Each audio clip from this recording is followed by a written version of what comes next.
Hey everyone, welcome to the very first episode of What's Worth Watching. My name is Brendan Day, and this has been a passion project of mine for a very, very long time. I'm a big fan of movies and TV, and I've been listening to podcasts like this for at least 4 or 5 years now.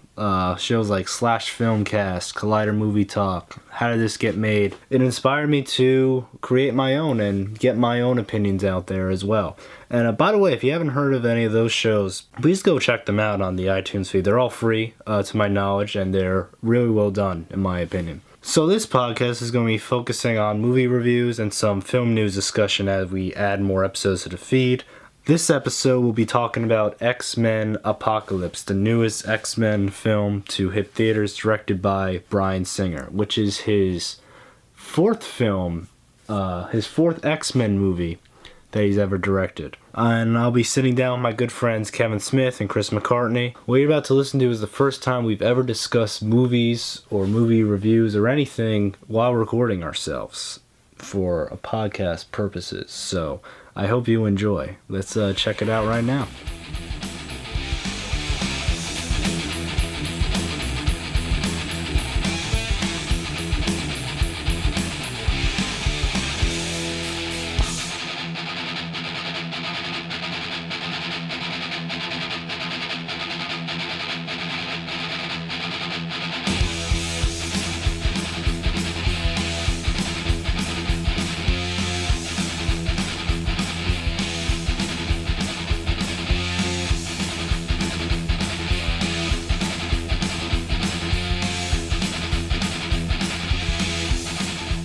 Okay, so I'm here with Kevin Smith and Chris McCartney. Hey guys, we will be reviewing X-Men Apocalypse. This movie stars Jennifer Lawrence, Michael Fassbender, James McAvoy, Nicholas Hoult, Olivia Munn, and Oscar Isaac. It's also directed by Bryan Singer. So, Kevin, what were your overall thoughts on X-Men Apocalypse? I thought it was incredibly stupid, but in the best possible way, if that makes sense. It was exactly what you'd want out of a cartoon about a giant blue god fighting a bunch of mutants. It's huge and destructive and a lot of fun, and they balance what have to be 30 or 40 different characters in a way that everybody gets at least one moment where you're like, wow. And I think for most X-Men people, that coupled with a decent Wolverine thing is pretty much all anybody wants. So, I liked it a lot. All right. Chris, what about you? What were your overall thoughts on X-Men? I have a lot of thoughts about it. We'll get to those later. I can't. Give me a brief Overview. A taste. Let's say that. It was amazing in the worst way possible. It was incredible. So the exact opposite. No, I loved it. It was just very strange. I'm trying to figure out if that was a point or not. If it was supposed to be super strange the entire time. Doctor Strange? Like Doctor Strange. It's an abstract art project. Mr. Strange. Right. Well... Any other kind of stranges? I gotcha. Well, I thought it was entertaining overall. I liked seeing this new timeline, the aftermath of Futures Past, because now that everything's changed, and, we all know the X-Men movies weren't the most consistent with a lot of elements. R.I.P. Kelsey Grammer's The Beast. Yes. But now they now have a fresh slate and can put characters in different spots and different timelines. I like seeing the aftermath of that and how history was affected. The story plots, I agree, were a little weak. I feel like some people died for stupid reasons, and stupid things happened for reasons that weren't necessary, but we can get to those later. Let's briefly talk about Apocalypse himself. So, how many of you forgot it was Oscar Isaac when we were actually watching the movie? Yeah, it was kind of strange to me. They went with Oscar Isaac because you don't ever get that it's Oscar Isaac. But again, I don't know if that's a point or not. Am I supposed to forget him? They paid so much money for an actor who everybody saw in Force Awakens as extremely charismatic guy, and said, I'm going to get him, but I'm going to put him in a ton of makeup and I'm going to modulate his voice, and you're only going to kind of remember that that's who it is. So much money they spent on him for that. And also, in the beginning, we see Apocalypse very old and weary and switches bodies with I guess, a mutant that looks like Oscar Isaac. Was that Oscar Isaac? Yes. That was him in ancient Egyptian makeup? No, no, it's just what he looks like all the time. That is what Oscar Isaac He never wears like. makeup. That's the key to his success. But I guess Apocalypse has been switching bodies of people over time. That's why he's lived forever. I don't know if that's a thing. That's part of why I really liked this movie, is because the Marvel movies are my favorite. Like, they're the best. Yes. But they spend a lot of time and careful thought trying to come up with a way or a reason why this would happen. Why is an arms dealer with, like, a snarky streak in a giant race car with assault rifles attached to it fighting an Asgardian god? They spend a lot of time trying to figure out why these things should happen. This movie was like, we're going to start with cartoon physics in ancient Egypt. He's going to look like an evil Smurf. Boom, I love the 80s, and then we're off to the races. Like, there is no attempt to explain any of this. They operate on the same comic book logic of 90s X-Men comics and 80s X-Men comics when these, like, where Apocalypse is from, which is, this is just going to happen, saddle up, and then you're off. Yes. I would say that the lack of a cogent story logic probably hurt the movie. And belied what is probably a good performance by Oscar Isaac. I mean, I'm not sure what he's supposed to be doing. We'll never know if that was. I mean, like, I don't expect. I don't want to, like, go into a movie and just be like, oh, this is Oscar Isaac, and just, like, watch, like, a charismatic actor doing Oscar Isaac things. Like, I don't need to do Chris Pratt again with Oscar Isaac. Because you saw it inside Llewyn Davis, so you did. He's too good an actor for that. But he is a legitimately talented actor. Sure. I don't need to see him do the same thing every time. No. You know? So I'm fine with that. And I thought he did a pretty good job. But the fact that there was no, like, cogent story logic behind things, that things just kind of happen, kind of undercut a lot of his better moments. You know, like, a lot of his menace is kind of undercut by the fact that there's just no reason why he's doing anything. He just sort of is. I was just kind of confused on what exactly Apocalypse could do. He seemed to have all these abilities that came out of nowhere. That's another comic book thing. Apocalypse is, and I think I was talking to you about it. Apocalypse is a guy that they invented him in the comic book specifically because they had an original story put out, and it was the mastermind behind all of it was supposed to be this villain called the Owl. And while many different creative teams over the course of Marvel Comics have done some fine things with the Owl is not the guy you want to be menacing the entire mutant race. It's just not. Right. So they came up with a character called Apocalypse, slapped him in the end of the story as, like, the Ernst Blofeld style, you know, you never really see him mastermind that was going to be this big threat going on. And if you read a lot of Marvel in the late 80s, 90s, specifically the X-Men book, it feels like everybody kept hyping him up and never delivered on his promise. Like, it was a lot of things where, like, oh yeah, he's immortal. He's, you know, he did, like, a whole sympathy for the devil style, walking through history causing problems.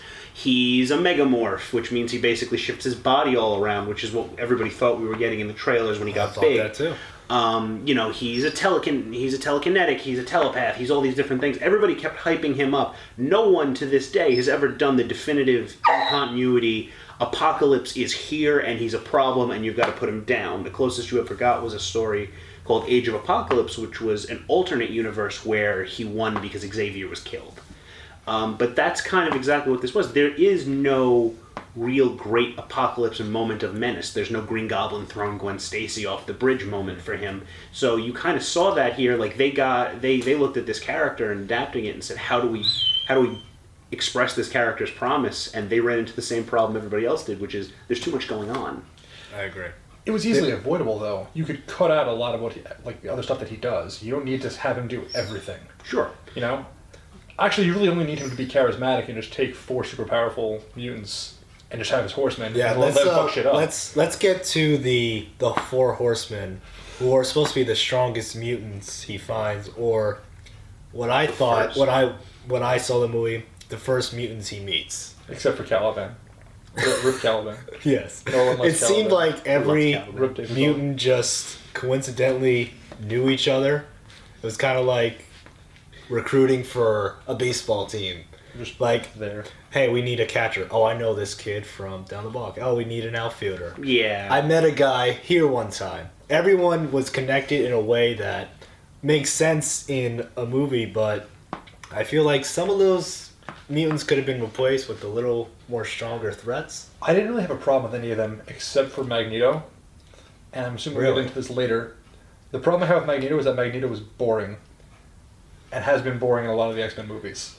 I feel like in a lot of these movies, they've kind of rehashed as many bits as they can with Magneto, to the point that a lot of his character arc never actually feels satisfying or worth it for anything. A lot of, like in this movie, it just feels like the same kind of... Magneto's pretty decent, but is also kind of a douchebag. Like, every movie just like, yeah, Magneto's not a bad guy, but also wants to kill everybody. And that's kind of boring after enough time. I didn't get the family bit. Like, was it necessary for him to be in Poland, was it? And have a wife and kid? Yeah. Wife and kid already? That's a comic beat, I think, but no, it wasn't. Like, that's like the core problem of the movie for me, is that there is, like, just too much... There's a lot happening. There's a lot going on. It's not that there's a lot happening, it's just that it kind of has, like, Age of Ultron syndrome, in that they just kind of want to give everybody, like, an extended story beat, and there's just nothing there a lot of the time. Considering how many set pieces they want to do, considering, like, the depth of the set pieces they want to do, right? How many minutes is the Angel thing? It's like a 5-minute bit on Angel. There's a... it felt like 35-year long. I'll say the Angel bit... The Metallica song is 7 minutes long.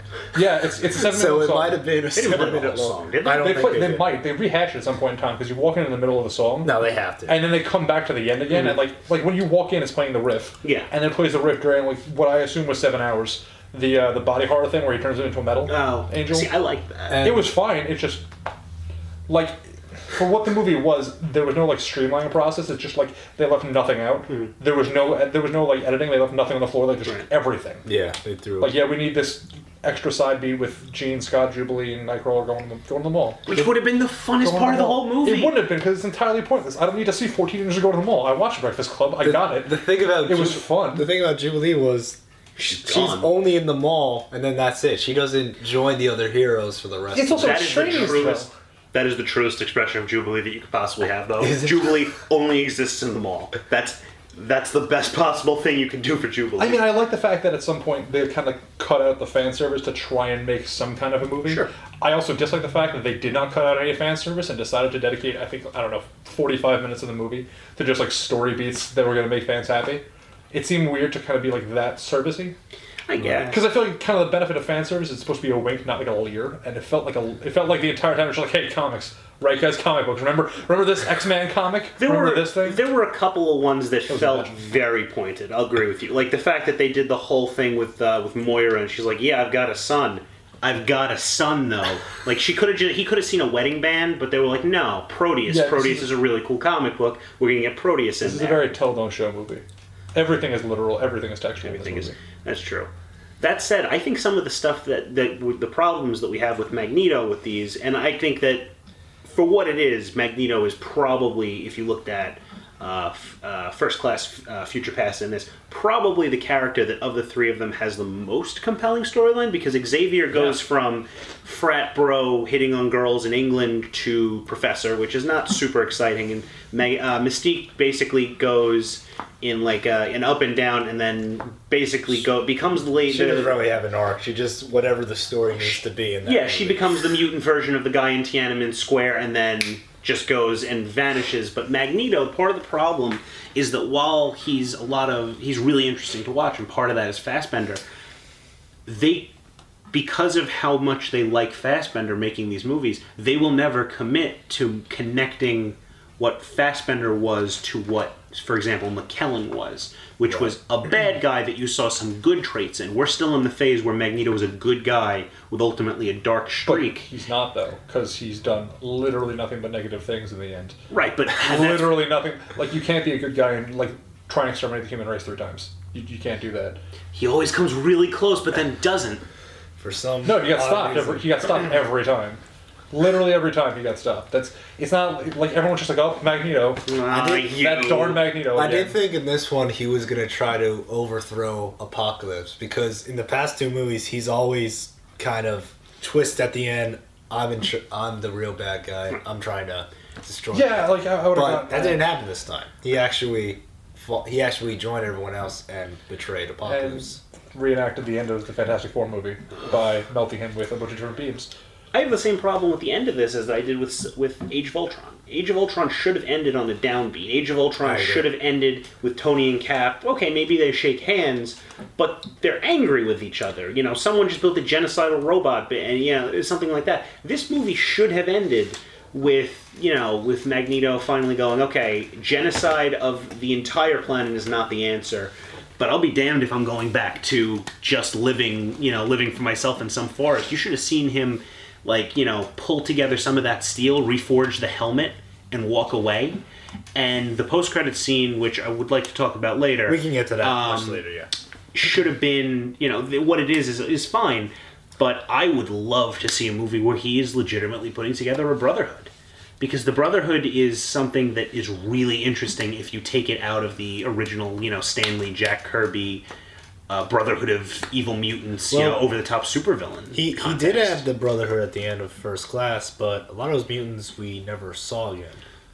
Which they all die off camera. They all just die. Which is a mix between a blessing... Can we get to that? A lot of characters in these movies either die horrifically, or they die off screen and you just don't know You why. are so upset about Havoc. I You're am. so upset about It Havoc. was pretty dumb. Because It was, but it's Havoc. But that's the reason the whole mansion imploded, because he just got a little too angry, and because Beast was stupid enough to leave that gate open. Because I'm mad about that. I'm sorry. I'm mad about that because what follows is a really good Quicksilver scene, but he saves everybody except Havoc. So it kind of demeans the whole thing, even though that scene is incredible. I really like that. I think if you had to come up with when somebody used to point out continuity and plot holes in old Marvel comics, Stan Lee used to answer them in the letters column, and he called them no prizes. You win the no prize, or the no prize answer, if you could come up with an explanation for why this would happen. Mm-hmm. And if I had to come up with a no prize answer for that, I would say it's basically because if you're Quicksilver and you're looking at this, Havoc is the heart of the explosion. He's getting everybody out that is not a part of or immediately responsible for the explosion. If you're looking past it, all you see is a ball of bright light, maybe not, what's his name, the brother Havoc. I feel like when I first saw it, it's like, oh, he just forgot him. I mean, I thought I got everyone. Sorry, your brother's dead, Scott. Let's not pretend that there's not a lot of just dumb shit that happens in this movie. Oh, sure. So that's There's part of the fun. There's a lot. It is part of the fun, but at a certain point, it becomes contrary to the idea of making a good movie or making a cogent. I agree. Well, we can get back to Rose Byrne's character. The whole reason this movie has a plot is because she had to sneak down and find this Apocalypse guy. Which She's the reason I'm he fine came with to that. life. I'm fine with her being oh, looks like I found an ancient mutant. Oh no, and now the world's going to end. Whoopsie daisy. I'm fine with that. The dumb shit I'm talking about is the fact that there's a 7-minute long Quicksilver scene where it's just literally 7 minutes of comic relief in the middle of a movie. The Wolverine thing, which is also kind of dumb because it just We can forever. talk about that. It's forever of Wolverine just running around with a camera on his head. There's just a lot of story breaks that I don't. That they take you out of the experience of watching the movie, and it becomes very There wasn't a clear character to follow. It was just multiple events. Plus, you kind of lose the illusion of a movie because you're following a story, and it's just it's a Monty Python thing. It's just something completely different that happens out of nowhere. And to their credit, they do lampshade it with the Wolverine thing a little bit because the four people in the four of them in the the chamber, There's what's going on, and everyone's I don't know, and then you cut back to Wolverine. The characters were literally taken out. Yeah, but that happens all the time. They have their own little bottle episode in the middle of a television. Yeah, in the middle of a movie. I feel like that happens to Xavier a lot. It happens to Xavier a lot, and he's potentially the strongest mutant, but he's always subsided or weakened. He's also always never the strongest mutant. He's always 10th at best. But he could Gene be is better at what he does than he is. Right. Magneto just more fucking useful in every situation. He can't even fly. I mean he's good. Yeah, great job, Professor Xavier.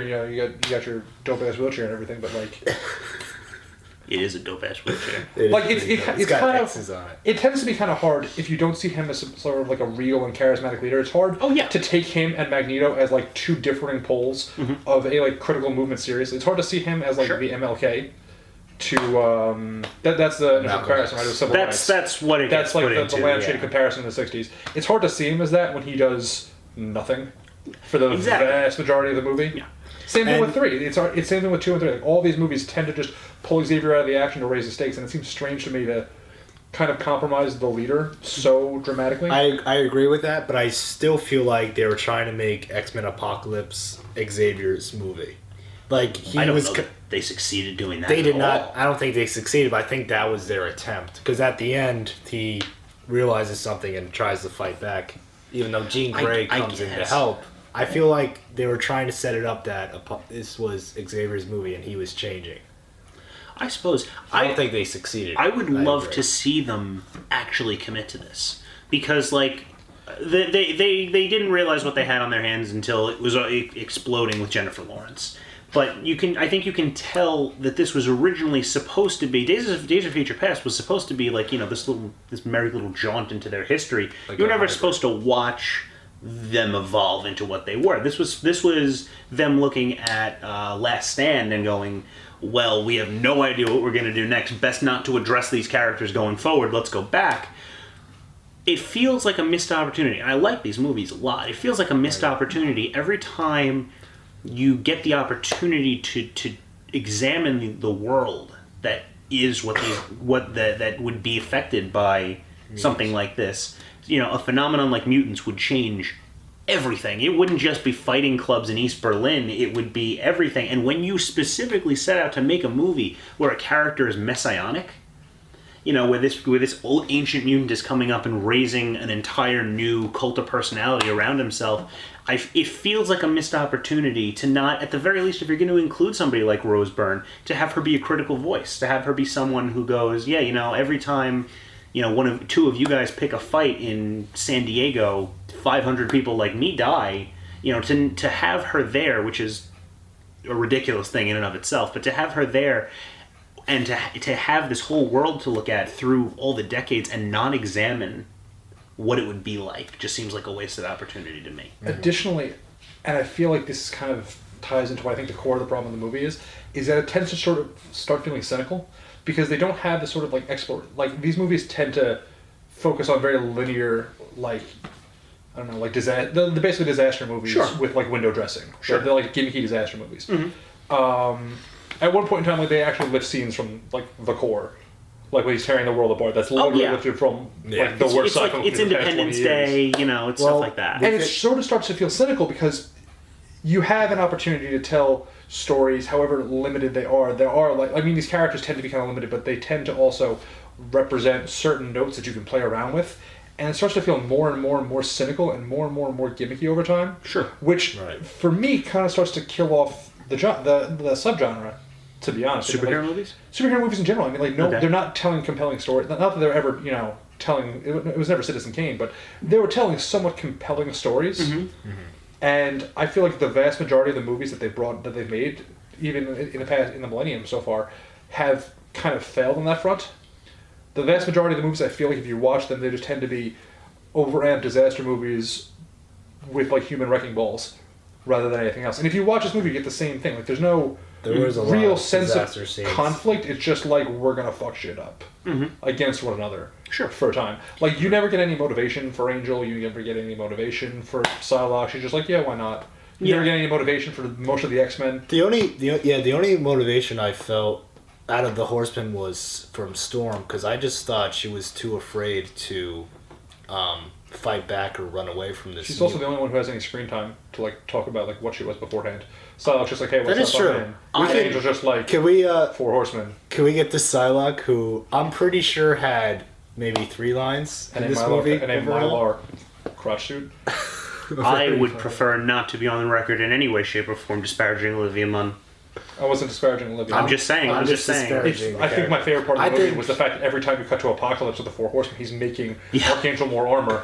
And Psylocke is wandering around in a one-piece bathing suit. In a one-piece bathing suit, a poorly made one-piece bathing suit with a thigh holster. Apocalypse did favor the one that could fly. I do. He just keeps making and armor. then calls him useless when he's left in the house. Oh, he's very bitchy. Apocalypse is very bitchy like that. It's also very sexually menacing, I think. Is that repeatedly?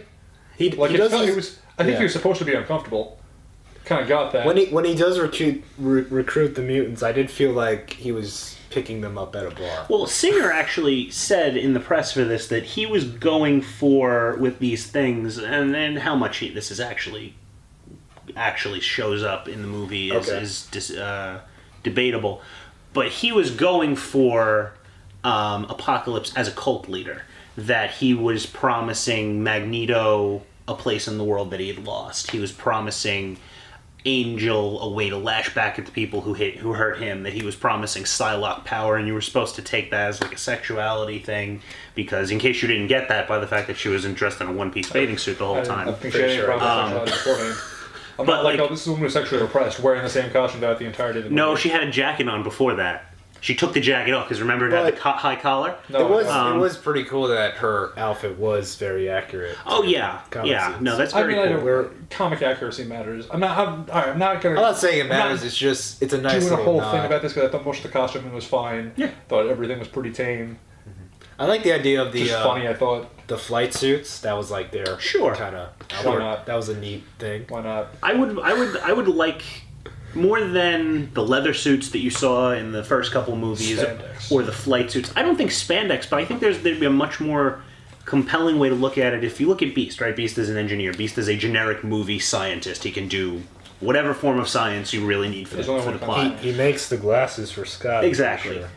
In like 20 minutes, too. Scott's there for like maybe an hour. He's like, hey, I have this cords, put these on, kids. If it takes Tony Stark less than a day to make Spider-Man's suit, I'm pretty sure Beast can handle. Everybody gets Ruby Quartz glasses at freshman orientation. His just happened to really work with him. But like, it would be much cooler to me if you made something that resembled more of a tame version of their costume, and you presented it as I'm helping you with your powers, right? So like, if Cyclops is, yeah, more or less. Except not in yellow jumpsuits, because as much as I love comic accuracy, the first 60-something issues of the XMEN, or however long Jack Kirby was on the issue, are probably some of the worst things Jack Kirby ever did for Marvel. You see, like, the problem I have with that, though, is it's more horizontal world building, and there's very little vertical plot. Like, you don't move forward at all in this movie, you just kind of move around. I agree with that. Nothing really happens, and there's very low stakes the entirety. Like, what is not, except when the stakes become the highest. What is his grand plan? It's not character driven. It's like it's not character driven. No, but even just the plot doesn't go anywhere either. Like, the plot's just like, oh, now we're here, and now we're here, and now oh shit, now we're fighting Apocalypse. Oh no, and now Jean Grey's a bird. Whoa. It's a phoenix. I didn't feel like the striker bit was necessary. I feel like there's a lot of things you could streamline in this movie. You could have done the same thing you do with Wolverine, the same like breakout bit. You could have just done that with Apocalypse. Could have just made him a horseman. If you're really committed to having Wolverine in the movie. But I think Wolverine would have been a cool horseman. I think what they wanted to do, or what Bryan Singer wanted to do, was redo the X-Men origin, basically. Right, but why? Like when does Bryan Singer stop paying homage to his own work? I've got a thing he about didn't Wolverine. make that one. But he's been heavily involved in the entire universe so far.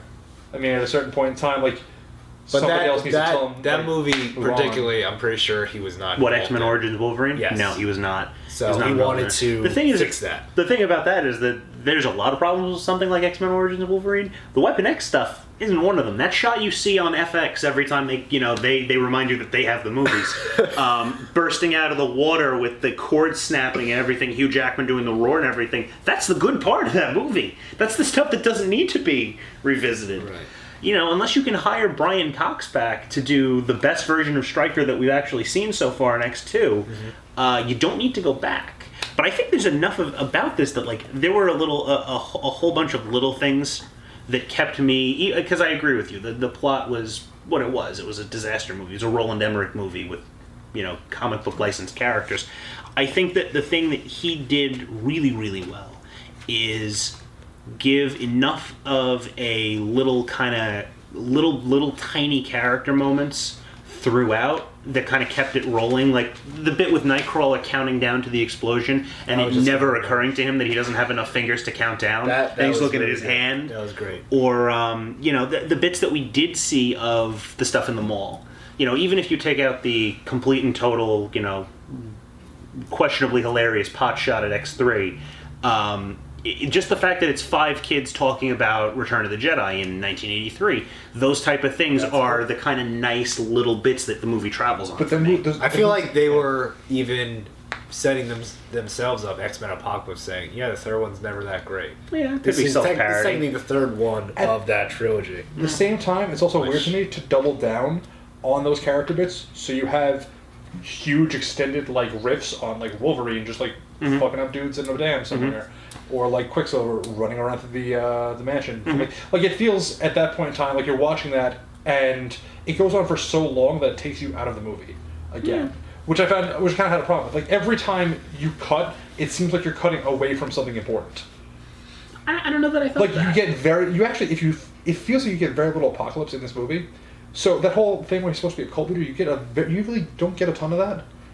Yeah. Like, I mean, he's never really that magnanimous. It's just like, hey, let's go bro out in Westchester and steal a bald guy in a wheelchair. Right. And let's get all the metal in the world and make a pyramid and then do some other shit with it. Let's make your I don't really know. wings metal somehow. Let's make your wings metal and let's do some. Let's do some other things. Can we mention that he was Apocalypse was, I guess, evolving their powers or their abilities? Was that? I just read it that he was amping them up. Yeah, I read that was one of his. I just read it that was one of his powers. That this was his thing was that while you're around him, or while you're subservient to him, his powers are amped up. There are in which case you just chill out with the same shit you had before. I think her sword was a little bit longer. Her sword was longer, her sword and grew. the special effects that had sparks shooting out were gone. So it was a sleek mental sword, and I'm very upset that they did not use the phrase that they used to describe that power in the comics. They used the phrase "focused totality of the sum to." Oh my God, what is it? It's the focused totality of her psychic powers made manifest, and that phrase is used constantly. She's just a little bit better. Like she's operating like 95% most of the time. Just got to crank that up to 100. She's already at 10. Turn it up to 11. Just goes to 11. We can talk about the new cast as well. Like we get a new Cyclops, we get a new Jean Grey. What were our thoughts on that overall? Like, I thought they were all fine. I thought Ty Sheridan is probably fine. He doesn't do a ton. I feel like we haven't seen enough of him. I mean, like we really were never going to get like definitive opinions on these kids through the first movie when they are so substantially overshadowed by like the big three and Oscar Isaac. Yeah. Like it's. They were fine for what they were. I mean, she was certainly as good as Famke Janssen. Like that's an extremely low bar. You're talking about Jean Grey. Jean Grey won. Okay. My Jean Grey, obviously. Like, My Jean Grey. Jean Grey America grew up with. Everyone else was fine. There's like acting is not the problem at all in this movie. I mean, Jennifer Lawrence doesn't really want to be there. Like she's going full Portman. But like she's not that bad. But she's not bad. She's not like not reading lines. She's just kind of dead-eyed the entire time. Mm-hmm. It's because she's seen so much, man.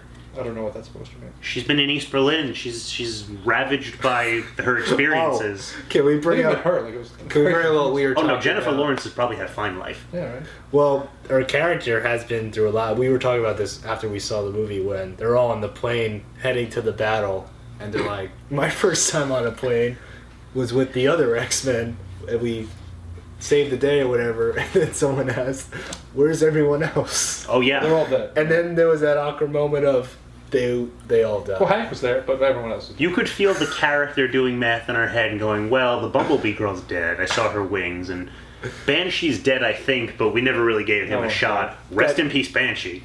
That one guy you thought was around, your brother Scott, actually, yeah, he just he's very much dead now. Very Scott, your brother's dead, by the way. The only ones left are me and Benicio del Toro's Wolfman, which is my favorite interpretation of the Beast's powers of all time. Just loping around, doing some Lawrence Talbot bullshit, like he's just jumping and kicking people. It is strange though that this is like one of the only superhero franchises they have where they'll just get rid of characters or kill characters and either not mention it again or make that an important aspect of the story driving forward. Yeah. Like a lot of the characters in First Class we do not see again because they either die in the war or they die from Stryker. Yeah. And then even in Apocalypse, a lot of those characters do not return. But none of them are important though. Like, who gives a fuck? So that's the problem because some of them could be so good. Like my feelings on There's Banshee. never gonna be a moment in which you get like enough Banshee character development in this movie to make it worthwhile. My feelings it's, like there's no reason to have them say anything other than cannon fodder.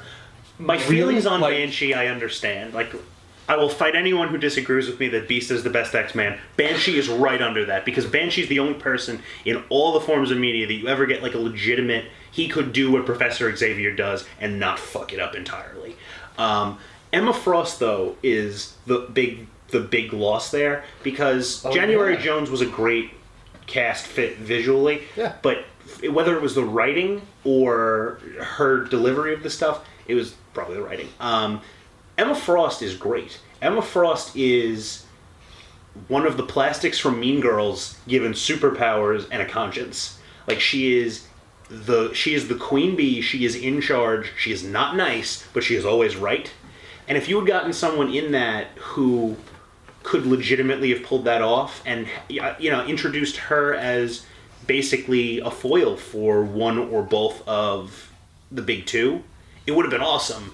But we decided to kill her, I think, off camera, right? Yeah. She finds... A lot of characters die off camera. I don't know if that's because they just have too many X-Men or... There's so many X-Men. Every character from the first movie, other than Stryker, Xavier, Mystique, Havoc, And Magneto, are either never mentioned again... And Wolverine. Or, Wolverine, and then Moira, either die off camera or are not mentioned again. I don't think I missed any.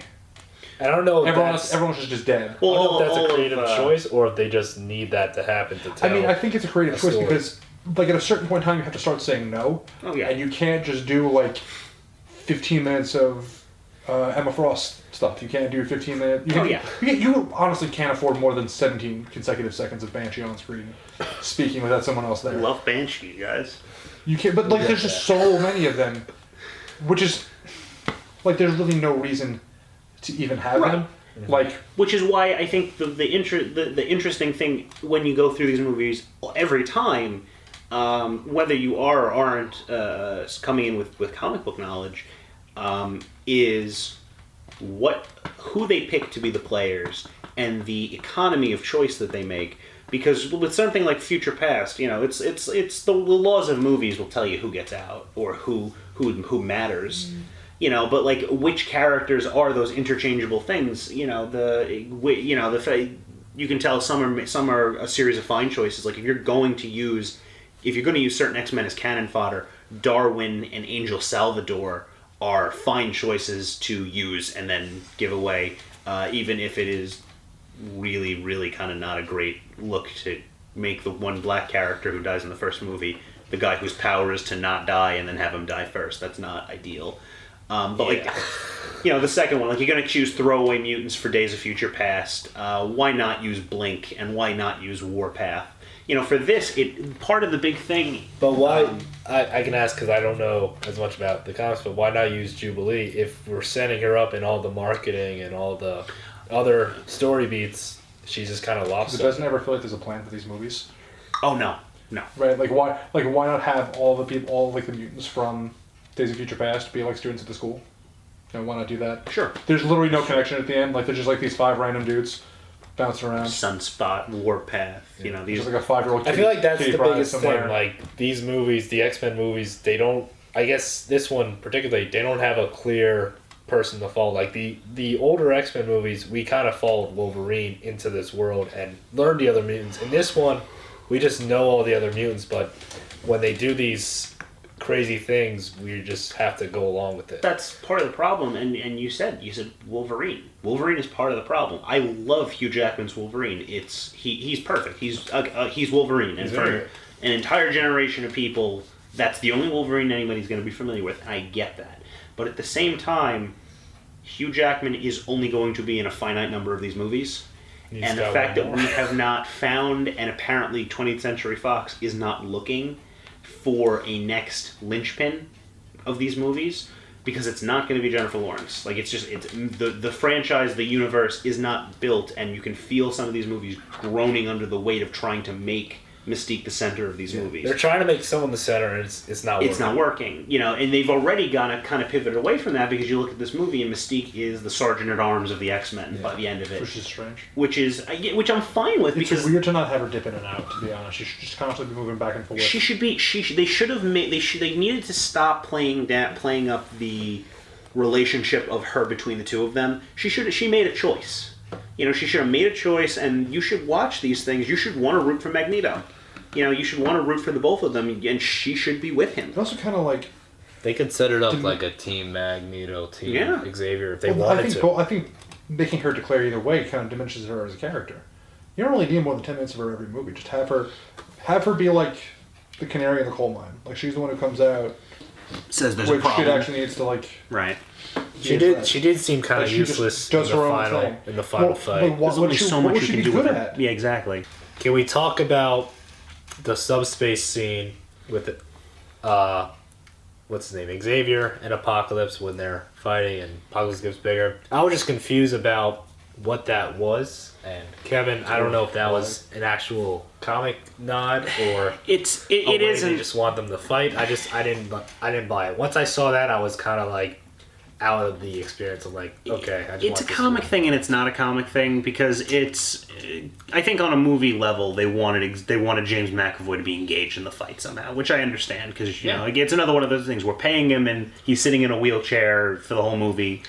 What do we do with him? But it's a comic thing. It's another one of those things. It's another one of those very comic booky concepts that the movie just assumes everybody will be into. It's a thing that they do with Xavier somewhat frequently, where when he's engaged with a truly powerful enemy, he will go into the mind. They'll have a telepathic battle. That this is happening in a space created of the connections between their minds. It is sometimes effective. There's a one shot from the early X-Men that's actually really cool where it's him and a guy named the Shadow King and they just walk into a bar and because they're both telepathic, they both immediately know what each other are about. They know their enemies and they fight it out and the Shadow King just drops dead because he lost and Xavier walks out. And it's a really cool thing. This was not that. Right. This had a lot of weird undertones, and I think were affected most by the undertones. It was that we experienced. It was also very funny to watch a massive Oscar Isaac in like hilariously gaudy makeup just pinch it knock over the floor with his fist and whisper to sweet up his ear. It was hilarious. There was one shot I remember of McAvoy on the ground, like bleeding, looking up. I think that's when Jean Grey's about to come out, but you see Apocalypse's hand and Oscar Isaac's face just leaning down and grinning. Yeah, just like benignly, just like, hey, what's up? And it's supposed to be a very like traumatic part, but it's not. It's not. It did not come off that way. It comes off as hilarious. Someone, and I think this should be a recurring segment that we do. Someone wrote fan fiction about that. Someone was like, someone wrote fan fiction where they did like the Five for Fighting or whatever 100 years thing where they just decide to live in that space forever and they like have a very nice friendship / romance together and they just hang out. Xavier accepts him to the floor for 1,000 years. His political views. Right. I guess the next thing we can discuss was Jean Grey at the end, where we see a bit of the Dark Phoenix already, as if she was preparing for that. And how do you think that part was handled when we got to the end with I really wanted to see the car accident and a child die. That's what I really wanted out of this movie. Was to see the Dark Phoenix. The traumatic experience. Traumatic experience. I wanted more traumatic experiences in Sophie Turner. I haven't gotten enough of that. Is that what happens? There's a car accident? She's a car accident. She tethers herself to her friend's conscious. She being a telepath gets like dragged to hell or the nether. She's telepathically as a kid. She doesn't know how really her powers work. She ends up with a telepathic connection with one of her best friends. That best friend is hit with a car, and she psychically experiences what death is like. And that, because that is very, very understandably, fucks her up entirely. And there's a whole number of abilities, and it's one of like the great truths of the X-Men that they never do Jean Grey justice. There should be this big poetic rise and fall to her powers, this compassionate, thing. Yeah, she should be the heart and soul of the team, that when she goes dark, it's ripped out. But that's really where all that comes from. I like Sophie Turner. She's very good. I haven't watched Game of Thrones yet, and I don't know why, but I heard she's from it. She's great at it. But I think she's very good. She's very good in this movie. 100% on the show. How much time do we have left? Because there's going to be a lot of hot takes about Game of Thrones if we let this go. We Not a can move hot on. take. She does nothing for the first 6 seasons. Well, that's true. I'll say side note related to Jean Grey. When I got home after we saw the movie, on the XMEN Twitter, like the 20th Century Fox Twitter, they had the last like TV spot, and it was literally everything else in the movie you didn't see from the trailers in that spot. It showed Dark Phoenix. Really? It showed a lot of like the ending beats that you would expect. I think it even showed Wolverine like pan up. I don't know why. It showed why you do that. It was like literally the last 10 seconds of here's everything else, go see it. And I'm really glad that I saw that after the fact. I think a lot of people, whether you're a diehard comics reader like I am, or someone that is just kind of familiar with the main beats they can, everyone was looking for the Firebird. Everyone was looking for the bird. Everyone loved X3 and X2. Are they? And before Apocalypse dies, he says all has been revealed. Do you think that she would be that they're teasing the fact that she'll be the next antagonist, and that they'll try this story beat again? I think they have the ability to change something that should never have been a major part of X canon to begin with. And like this is kind of off topic, but like the Jean Grey, the basis for this, the Dark Phoenix saga, was a mistake. Dark Phoenix was supposed to happen. She was supposed to get crazy powerful, destroy an uninhabited planet, and get put on trial for her potential problems. And she was going to live. She was going to surrender the Phoenix Force and live. It was an artist's mistake that got blown out of proportion, that made her kill a planet, which made her with people on it.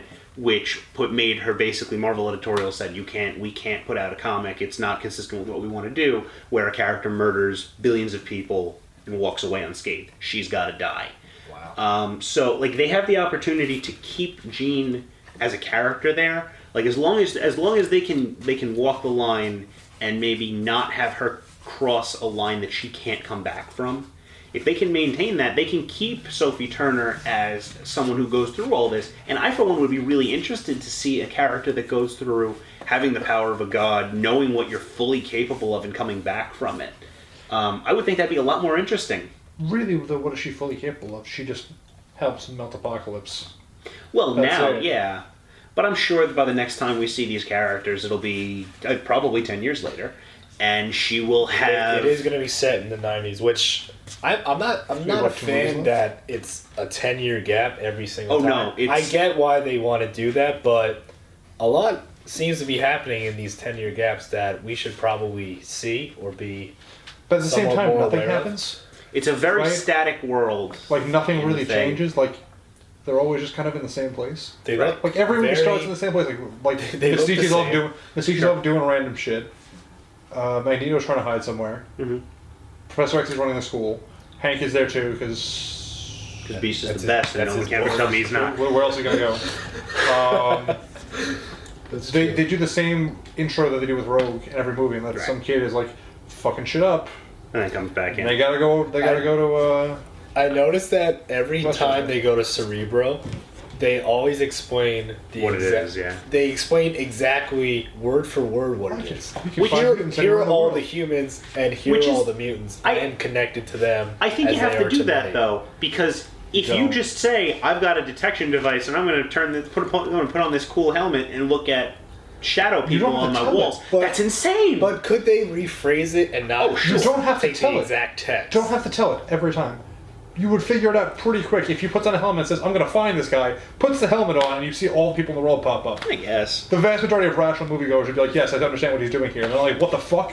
Where do these people come from? Because I was watching, X2 was on today, and it was the Cerebral part. It was literally word for word what James McAvoy said. It's another Brian Singer self-homage. There's a lot of those that I only saw pointed out at the end. Apparently the line at the end, which I actually love, I feel a great swell of pity for whoever would come to my school looking for trouble. I didn't even realize that was a one-to-one. Chess, yeah. Yeah. I feel like nothing, again, like we were talking before, I feel like nothing happens actually between the movies. But I we should probably pop up. The world tries to end once every 10 years. Yeah. It's very static. It's a very static world. They all look exactly the same as they did 30 years earlier. I was talking to him about this. This movie has one of my favorite fiction tropes, where I get that we can't, like we were talking about, we can't have like a deep sociological examination of what the world would be like with people who can fly. But, and they just did this on Arrow too. Apocalypse, with the flick of a wrist, disarms the planet of nuclear weapons. And we never, like, at no point do we get like a passing shot or a news report in the background. This would be the biggest thing that has ever happened. That's actually, I think, part of the problem, is that, personally, this is some of my own, like, personal fatigue with these kind of movies, is that you didn't need this to be some kind of disaster movie. It didn't need to be this. Yeah. You can do, especially with X-Men, a lot more effective, like, localized stories. Oh, sure. Like, the X2, basically. God Loves Man Kills. God Loves Man That's the Kills same thing. is Like, amazing. it's not like a huge cataclysmic end of Sure. the world thing until the end when they try and kill all mutants and all humans, which is sort of absurd.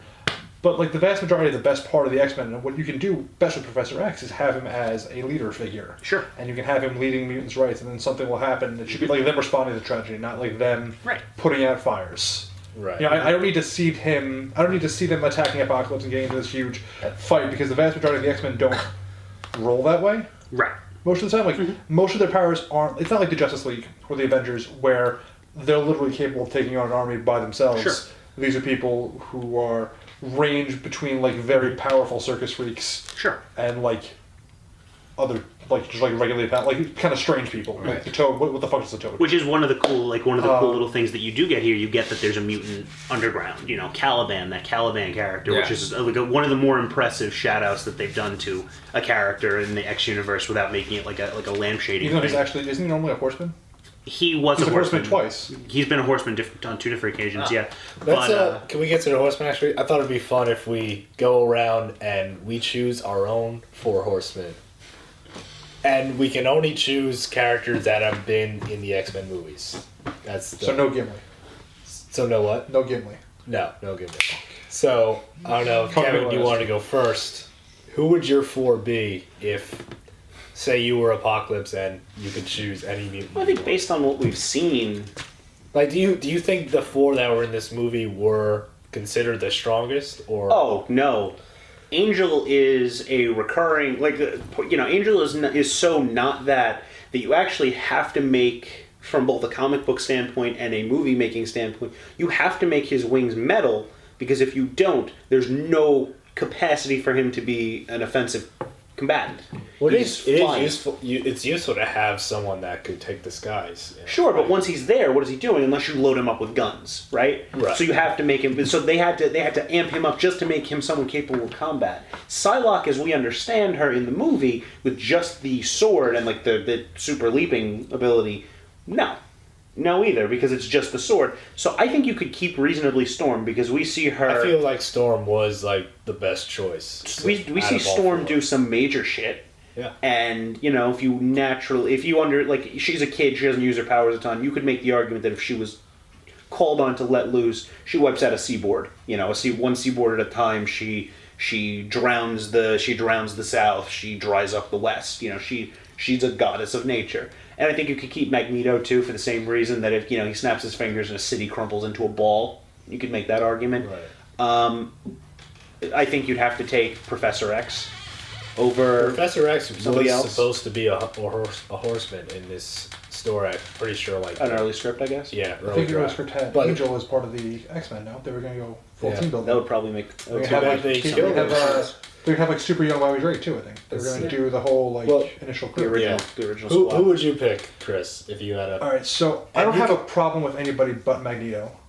Really? Really? I don't. I change. the one I would change them. I change some of them, but I do some different things along the way. Right? Like I would have framed the movie a little bit differently. So I think what I would do is I would probably just wipe all of them out, put Angel and like Bobby and like all like the first generation X-Men or like whoever you want to put into that age group. You say Bobby? Bobby Drake, the I only know Iceman. him as Bobby. Excuse me. The Iceman. The Iceman. No, just put all all the initial 5. The initial 5. Well, I mean the initial 5, and then like some extra ones. I think. Sure. Right. Cyclops is in an initial 5, right? It's No, he is. Yeah. Cyclops, Cyclops, Jean Grey, Jean- Iceman, Angel, and Beast are the original Beast. 5. You then add with the first, you get Havoc and Polaris get added before Chris Claremont takes over in the 70s, and then when Chris Claremont takes over in the 70s, you get the Blowout, you get Wolverine, Storm, Sunfire, right. Nightcrawler, Colossus, Banshee. I mean, what I think I would do is, I think what an interesting angle for this movie would be is Wolverine as like one of the Horsemen, probably like Death. Because I think Death's the most powerful. That's what he was, right? Yeah. And then you have everybody else at the school. They just go to the school. They realize that this is the hub of where the strongest mutants in the world train. He picks out the 3 like most powerful young mutants, except for Jean. Like Jean turns him down. Sure. So he takes Storm, Angel, and like Iceman or something like that. Cyclops shows up later, so just Cyclops and Jean at the school with Professor, and then that mobilizes everybody to get their shit together. Sure. Right. Like Mystique's like running around, like, hey, this is a problem. Yeah. And then he shows up because like it's weird to me that he's looking for the strongest mutants in the world. He's looking for like impressionable minds. And he just bouncing around Germany for a while. He just finds like why wouldn't he go to the school? Why wouldn't he be like, hey, all of you are super powerful. I can find all the mutants from here. Mm-hmm. Like he goes into Cerebro. He beats the shit out of the Professor, whatever the fuck happens, and then he realizes that like the 3 strongest mutants in the world are like Storm.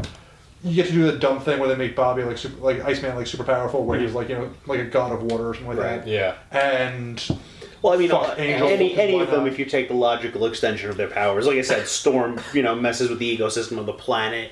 Psylocke, you can even put back in the rotation for me if you go ahead and you knew what she was in the comics, which is a telepath. So, like, from there, just real quick from there, like you take, like he shows up, he asks the 4 of them, Jean Grey turns him down, or like the Phoenix pushes him away or something like that, and then from there he realizes the next most powerful one is locked in this box under a dam. They leave the assault in the dam, you get the Wolverine scene, and then instead of having Jean do the weird like thing where 18-year-old Sophie Turner is like mind fucking Hugh Jackman.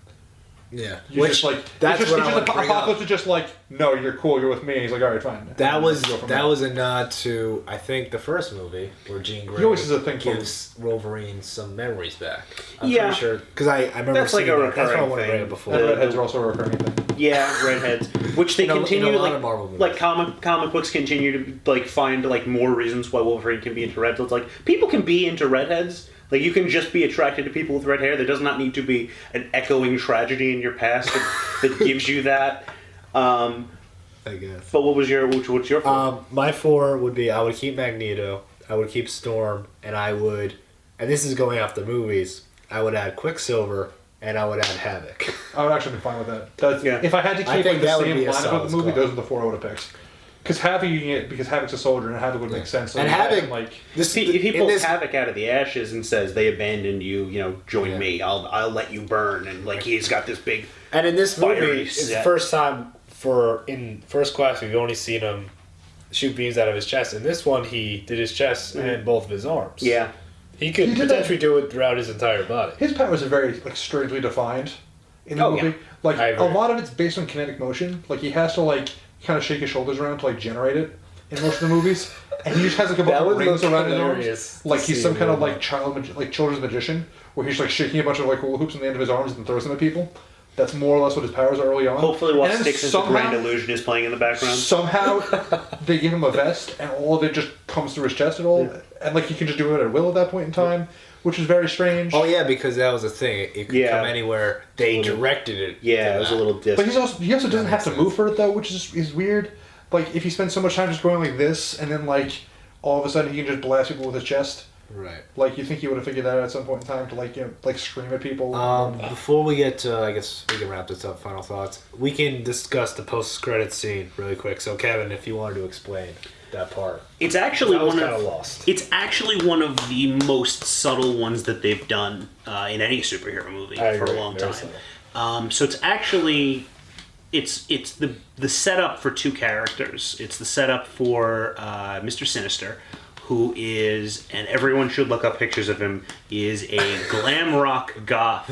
Keep that in mind. Evil geneticist. I think he got cast, by the way. That's actually pretty amazing. I don't remember who it was. I think they just cast a big They cast him already? They cast somebody else in the next movie. I don't remember what it was. I read something on it. Okay. So Sinister traditionally works for Apocalypse, but he also has they work together, but there's a contentious relationship for Apocalypse.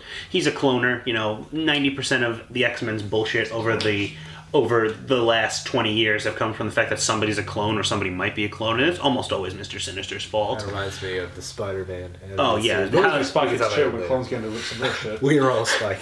But But that's what that is. And because Sinister is a clone guy and he's taking Wolverine's blood, it could also potentially be a setup for X-23, who is a female Wolverine clone and is probably the best shot they have at something like really badass to take over Hugh Jackman's role. Actually, really interesting. I think people were doing fan casts for this, like fan castings. Okay. Haley Steinfeld is actually a dead ringer for what X-23 should look like. That whole the long straight dark hair. Also, June Squibb from True Grit. Yes, yeah, the grown up. What's her name from True Grit? Yeah, but that's what that post credit sequence is. Okay. And what I thought was impressive was that it was not Thanos mugging for the camera. It was not Nick Fury throwing a folder down with the word Avengers on it. It was legitimately something where, I know plenty of comic book people who walked out of that Googling it. Right. So I almost give them a little bit of credit for making you. That's pretty interesting. Making you work for it in a way. I'm actually kind of tired of post credits in general. Now is that teasing the Wolverine movie, or do you think the future? Probably Old Man Logan. Right. Probably Old Man Logan, because I would. Stewart's an Old Man Logan. I would have to think that the coolest potential thing for Old Man Logan would be him trying to make amends or whatever before he dies, right? And finding out that he's got a teenage clone that he has to somehow be responsible for. I got a son. He can't exactly. He can't just leave this girl with his powers and so trauma basically, from him. You want Big Daddy just with X-Men. I want X-Men True Grit. I want him and her going around having to clear out all his old enemies, making sure Weapon X doesn't screw with anybody ever again, and he winds up saddled with this girl who's just as potentially a killer as he is. But at the same time, he wants a different life for her. That would be the coolest thing for me. Right. Also, Omega Red, because Omega Red's superpowers include the phrase mutant death factor. And I want that committed to celluloid and to exist forever. That phrase. Okay. I guess we can wrap this up. So we'll go Chris. Chris, final thoughts on X-Men. Anything else you wanted to bring up? I think I'm good, to be honest. I think I've said everything. This movie's absurd. This movie's patently absurd. It's the exact kind of stupid comic book movie that should be what most of these movies are. Right. I feel like if we would rank the newer ones, this would actually be third. Yeah, 100%. First class be second, and Future Past be first. Yeah. They just run out of things to say, it feels like. Maybe, but at the same time, I think I'd watch this again, just in terms of putting on FX, because remember, they have the movies. I'm going for an FX sponsorship. Absolutely. It's just a fun phrase to me. We're starting out. We need some sponsorships. It's just a fun phrase to me. TNT also knows drama. I think we should just continue. We shouldn't forget those. And on USA, characters they're are welcome there. Nowhere else are characters. There's going to be free advertising on YouTube for a bunch of But in terms of that, just leaving it on and watching it with a group of friends and looking at it and going, oh yeah, okay, this is the one I'd go to, because First Class is not very visual. It's a lot of them in yellow suits and them standing on beaches. Exactly. This is the least coherent movie. Yeah. It's also the best actor because they just kind of let McAvoy and Fassbender do their thing. Just vamp. And now we just have which I think McAvoy. You just have Michael Fassbender crying while he destroys Auschwitz. Oh my God, Auschwitz. Scene. They destroy Auschwitz. Can we talk about That's insane. I don't think we should talk about Auschwitz. Okay, that's not. No, and neither should the movie, and that's the point. That's how they get him. That's how they fuck him up. Yeah. The entire thesis of the first movie is that what's the line? True focus lies between serenity and rage. Right, and Apocalypse is no, that's not it at all. Nah, bro. No. Rage. No. 100% rage. Rage. Just Also, be mad. Which is incidentally how at least one of the three of us gets through finals week. Yeah. Focus on rage. Become a sharpened instrument. True. Any questions for the end of the week? I guess the last thing. Well, last thing about Apocalypse was when they were first introducing him, in the trailers and stuff, there was a lot of backlash. Yeah. Knowing that, do we think what we saw, people overreacted, or were they right to think that? Did he look? It was pretty. Did he look like he fit the world? I thought he was this kind of. movie? I thought it was the entire the idea to cast Apocalypse and have Apocalypse in the movie. I thought was very strange, but I've gone into that for personal reasons. I thought Oscar Isaac was fine. I thought the makeup was fine for what it was. He's an absurd looking character. Mm-hmm. Like, there's only so many blue-skinned, They made it work. Buzz Lightyear clones that you can throw out there. I think when I finished the movie, when we were talking about this in the theater, I came up with, we spent so much time trying to figure out if we could that we never considered whether or not we should. We did Apocalypse. We did, speaking from experience, we got in this movie what Apocalypse is. He's a big blue guy with a robot voice. He screams about what is probably not a lot real... of blue people in this franchise. He also turns people into, like... Dust? Weirdly pushes glam people into rock supervillains. Yes, I wanted to get to that. When he evolves the mutants, he basically just turns them into punk rock. He makes them members of Poison for weird reasons. I was thinking more Iron Maiden. Right. I mean, again, the angel scene is amazing. Really Gwar. The angel scene is amazing. Oh my god, I love it. Yes. It goes I'll on probably too long. I'll probably use that song. I love that song. It's a great song. It's not a great song. It's a song, and I enjoy the song a lot. Like, we did it. Like, we did Apocalypse. We did comic book Apocalypse. There's no argument that this is not comic book accurate. But the question is whether or not Apocalypse and a really accurate Apocalypse was a great idea. I think it is, because this is a tremendously fun movie to sit through and watch. I thought it could have been different. I thought it could have been better. But if you're looking to exist in a world where, you know, Captain America and Tony Stark just had a reasonably well-argued debate about government oversight and made a bajillion dollars doing it. If you're looking to exist in the same thing where a movie built around an actual issue, Apocalypse was never the villain that was going to get you to that. I agree. I feel like these are aiming more towards the fun, entertaining side. Which, even though a lot of people die off screen, and also these movies travel on allegory in a way that doesn't necessarily match a Roland Emmerich style movie. But I thought it was a lot of fun. You didn't get the allegory of the cave from Day After Tomorrow? Well, I mean, they're in a cave. We don't have enough time to talk about all the different things I got about Day After Tomorrow. But I think we're good. I'm good. All right.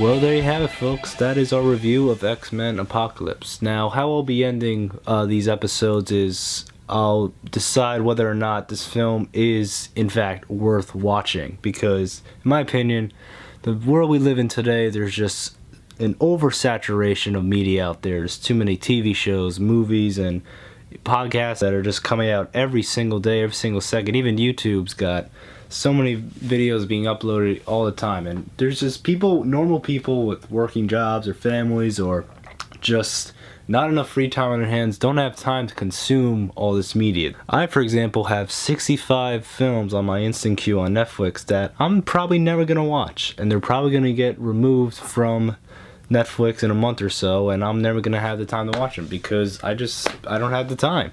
I wish I could narrow it down and just pick the 5 or 6 movies I must see that is worth my time, my precious, precious time to check out. That's the purpose of this podcast, is to talk to you guys about the content you should be watching or is worth your time to be watching, because your time is the most important thing.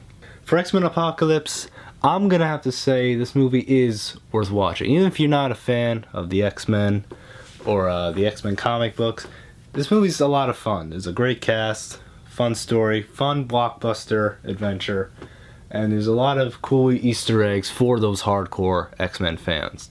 It's probably, out of all the X-Men movies, it's probably my 3rd or 4th favorite. Days of Future Past is their best one. X-Men 2 or the first X-Men are kind of tied for 2nd.